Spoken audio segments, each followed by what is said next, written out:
So what happened in the Ateneo versus UP game? Let's talk about it. So first one, let's talk about the winners, the UP Fighting Maroons. They won 77-61 and then they were led by JD Kagulangan who had 17.7 rebounds, 10 assists. Sobrang, alam mo, JD Kagulangan is ready for the pros, guys. Alam na natin yun. This game just proved it. It also helps that he's coming into this game completely healthy. Compared to the past 2 seasons na may lagi siyang iniinda or he's coming off an injury tapos papasok siya maybe 3rd to the 4th game of the season. There's a big difference if you're coming in healthy entering this year tapos alam mong you can go 100%.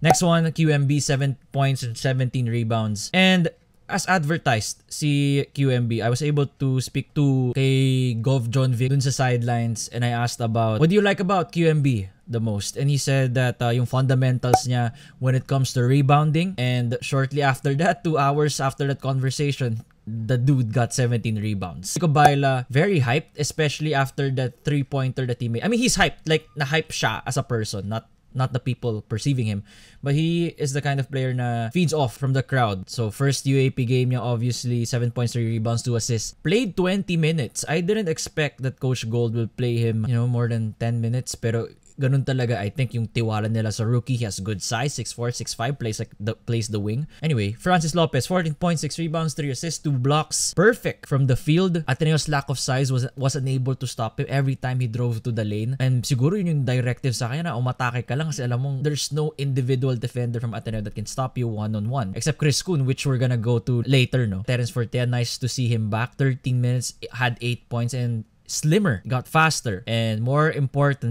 importantly, he's healthy. Talking about UP, their positives is that they shot 49% from the field. That's the reason why they won by 16. Their free throw shooting was bad. It was at 58.3%, but Ateneo's was worse, which we're gonna talk about later. UP shot 14 for 24, but since ang ganda ng field goal shooting nila, na-offset ng shots nila yung from the free throw line, that horrible shooting. But they need to work on it because there will be games that those 10 points could be the main difference. It could mean a win or a loss. Next up sa rebounds, 47 rebounds to the 40 of Ateneo. Dapat lang na ma-out-rebound yung Ateneo.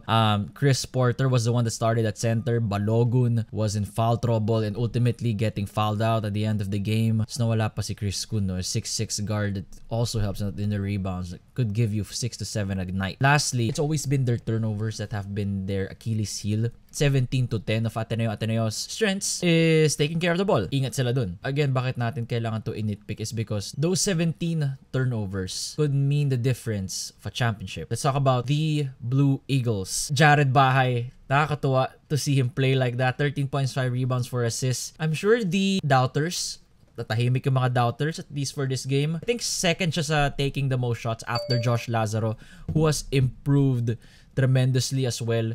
Talking about Josh Lazaro, had 11 points and 11 rebounds. He was hitting those short stabs from the side and rebounding the ball. Even though at 6'5", 6'6", yung game niya talaga pang big man eh. Old school big man 4. That's Josh Lazaro. Without his rebounding, I felt like Ateneo's deficit could have been bigger. Lumaban talaga sila. I think this Ateneo team will be centered more on their hustle, their defense. Kasi the offense will take some time. That's something that I need to remind Blue Eagles fans considering na ang daming rookies. Sean Tumano, 11 points, 5 rebounds, but 3 for 10 sa free throw shooting. That's not gonna work, especially at this point wherein offense is much needed. You really need offense. Sean Tumano is one of those guys na improved a lot during the summer. Lumapad yung katawan, can drive to the lane at will. He has the balls to do it. It's just that I think the free throw shooting just got into his head. Hopefully maayos niya to sa practice, be able to take it to the next game against UST. I think that's their next game. Sean Kitevis didn't take a shot. I would have preferred him to actually shoot those threes if left wide open. He has improved on it during the summer. Nakikita ko sa mga workouts niya, and I'm sure you guys too, yung mga nakafollow sa kanya sa Instagram stories. So I don't know why he didn't take a shot. I didn't get to ask him yet.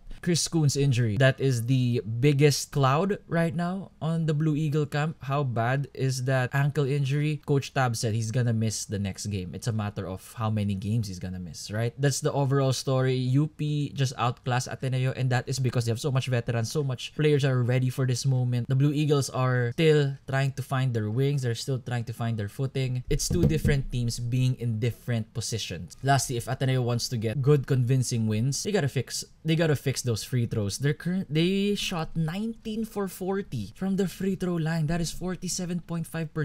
Kung na-increase lang nila to 60 to 70%, the game could have been closer. Actually, the game was close till the middle of the fourth quarter. Nakalayo lang talaga UP because of sheer talent and just chemistry that they already had from the past years. But free throw shooting can be fixed. Hopefully maayos. I was watching from the crowd and yung mga alumni were really nasasayangan sila sa mga missed free throws. But yeah, this is a recap summary of the Ateneo versus UP game. See you guys next time. Peace.